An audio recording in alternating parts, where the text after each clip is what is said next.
dia slowly come back balik. Tapi untuk sekarang ni dia macam kena relax dulu lah. So tadi pun masih doktor terpaksa sebab dia tak relax, dia tak tidur. So doktor kena tidurkan lagi sekali untuk dia relax. Bukan tidur lah, doktor bagi dia relax lagi supaya dia relax. Kalau dah kena masuk dia tak boleh bercakap, tapi dia nak cakap. Itu memang sifat dia. Bila orang datang, masa dia sakit pun orang datang, orang nak sedih, dia pula tanya kenapa nangis. So dia memang menjadi dia positif. Bila dia positif tu yang saya kena take dia punya semangat tu untuk saya boleh buat semua. Kalau tak, saya tak boleh buat ni. Saya rasa kalau orang lain tak boleh buat ni, saya pun hampir-hampir tak boleh buat. Tapi saya kena twist juga. Kena twist. Kena positif lah. Apa berlaku pun. Sehingga tak ada nyawa, baru. Baik dia ke baik saya pun hampir-hampir tak boleh nak memikir, tak boleh nak fokus. Tapi tak boleh. Kalau saya begitu, dia akan jadi negatif and then saya tak boleh handle. Sebab bagi saya, dengan career saya ni, sebab saya dengan Joe, kita dah plan. So saya tak nak satu fail, yang ni pun fail, everything is fail. Saya tak nak. Kalau satu fail, at least apa yang saya plan yang ini pula mau sukses. Itu pasal saya kena fokus juga. Supaya kita tak nak kesemuanya fail. At least kita dah fail je, ada yang kita okey. Macam mana? Kalau boleh kongsi Kak Su, sakit sejak bila yang betul-betul sakit? Dia sebenarnya yang sakit kaki ni 3-4 bulan sudah dah, 4-5 bulan sudah dah. So mula tu urat macam urat dia bagi urat saraf tu dia sempit. So dia sakit saraf. Sebab sebelum tu dia pijak garam, orang nak buat pijak garam tu, garam kasar tu. So benda tu jadi luka. Bila dia ada kencing manis, itu yang dia melarat. Tapi dekat situ saja. Tapi dia saraf dia tarik. So kita try lah 2-3 tempat klinik. Biasalah dia cuci je. Tapi bila kita pergi hospital, saya malas nak cerita benda tu nanti kan. Tapi saya cerita juga, bila kita pergi hospital, satu hospital ni, sebab saya pergi 2-3 hospital juga, hospital sudah buat treatment yang untuk nak bagi saraf dia tu lancar lah. Sebab dia sempit kan. Itu yang urat sakit. So sudah panggil angio. Macam angio kan. Aku pun lupa dah.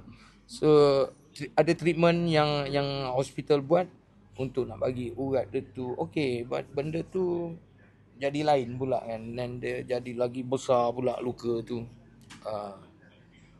So itulah yang berlaku. Dan try tempat lain bila ni tak sukses. Begitulah. Sehingga ke satu tahap yang saya tengok ini dah tak boleh dah. Melainkan kena pergi hantar hospital dan tengok dekat hospital apa yang dia boleh buat. Dan finally dia orang terpaksa potong lah. Sebab kalau tak potong lagi bahaya, sebab dia dah ada air keluar, ada benda tu dah macam nak pergi ke jantung. So kalau dia attack ke jantung, habis. Lambat sikit sebenarnya, dah memang lambat pun. Doktor pun macam mana saya boleh hantar dia daripada Ipoh, daripada Terengganu. Sebab itu dah saya tengok sebab saya dekat KL masa tu, saya call dan sepupu saya tunjuk, kamu cakap tak boleh tu. Nampak. So travel daripada Terengganu tu nak sampai KL dalam 2 jam lebih kat 3 jam. So masa dia travel tu dia dah muntah.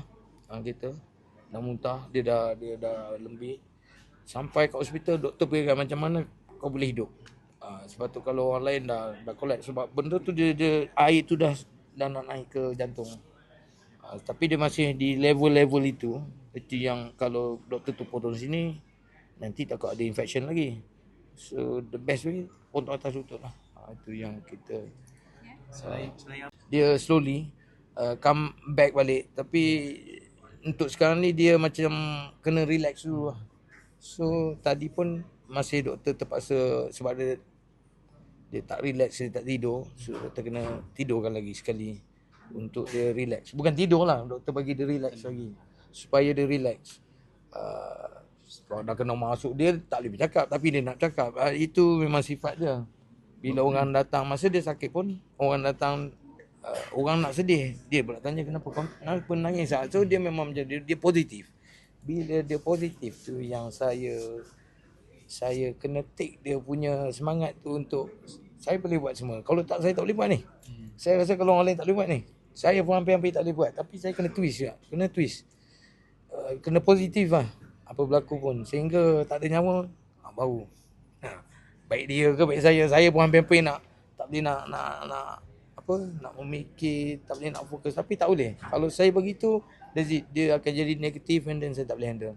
Sebab bagi saya, dengan career saya ni, sebab saya dengan Joe, kita dah plan. So saya tak nak satu fail, yang ni pun fail, everything is fail. Saya tak nak.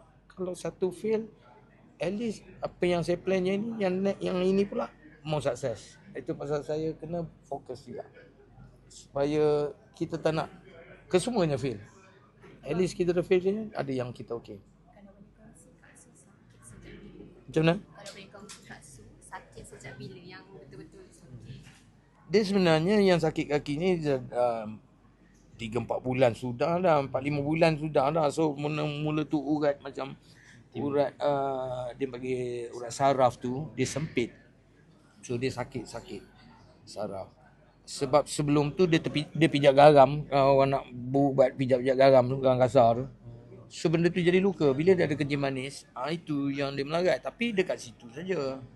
Tapi dia saraf dia tarik. So kita try lah 2-3 tempat klinik. Biasalah dia cuci je. Tapi bila kita pergi hospital, saya malas nak cerita benda tu nanti kan. Tapi saya cerita juga, bila kita pergi hospital, satu hospital ni, sebab saya pergi 2-3 hospital juga, hospital sudah buat treatment yang untuk nak bagi saraf dia tu lancar lah. Sebab dia sempit kan. Itu yang urat sakit. So sudah panggil angio. Macam angio kan. Aku pun lupa dah. So ada treatment yang hospital buat untuk nak bagi urat dia tu okey. But benda tu jadi lain pula kan. Dan dia jadi lagi besar pula luka tu. So itulah yang berlaku. Dan try tempat lain bila ni tak sukses. Begitulah. Sehingga ke satu tahap yang saya tengok ini dah tak boleh dah. Melainkan kena pergi hantar hospital dan tengok dekat hospital apa yang dia boleh buat. Dan finally dia orang terpaksa potong lah. Sebab kalau tak potong lagi bahaya, sebab dia dah ada air keluar, ada benda tu dah macam nak pergi ke jantung. So kalau dia attack ke jantung, habis. Lambat sikit sebenarnya, dah memang lambat pun. Doktor pun macam mana saya boleh hantar dia daripada Ipoh, daripada Terengganu. Sebab itu dah saya tengok sebab saya dekat KL masa tu, saya call dan sepupu saya tunjuk, kamu cakap tak boleh tu. Nampak. So travel daripada Terengganu tu nak sampai KL dalam 2 jam lebih ke 3 jam. So masa dia travel tu dia dah muntah. Kita dah muntah, dia dah lembik. Sampai kat hospital doktor pegang macam mana kau boleh hidup. Sebab tu kalau orang lain dah collapse, sebab benda tu dia air tu dah nak naik ke jantung. Tapi dia masih di level itu.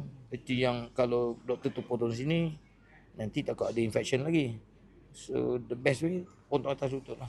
Itu yang kita Selain